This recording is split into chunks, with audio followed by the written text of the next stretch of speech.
एक छोटे से गांव में एक बुद्धिमान और खुशमिजाज संत रहते थे।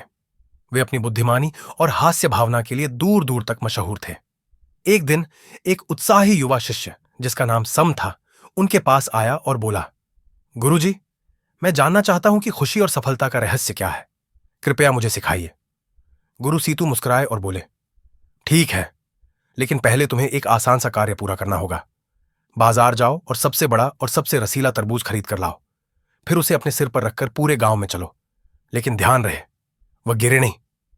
सम को यह अजीब लगा, लेकिन उसने चुनौती स्वीकार कर ली। वह बाजार गया, एक बड़ा सा तरबूज खरीदा और उसे सिर पर रखकर चलने लगा। जैसे ही वह गांव की गलियों से गुजरा, लोग उसे देखकर हंसने लगे।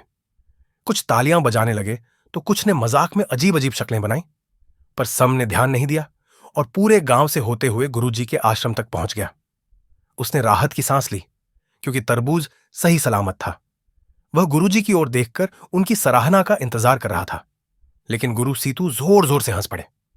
हंसी के आंसू पोंछते हुए वे बोले, देखो मेरे बच्चे, खुशी और सफलता का रहस्य बहुत ही साधारण है। जैसे तुमने इस तरबूज को संतुलित किया, वैसे ही जिंदगी भी चुनौतियों और अप्रत्याशित घटनाओं से भरी हुई होती है। अगर तुम इनका सामना हल्के फुल्के दिल और मुस्कान के साथ करोगे, तो तुम हर मुश्किल में भी खुशी पा सकोगे। सम भी हंस पड़ा और गुरु सीतू की बुद्धिमत्ता को समझ गया।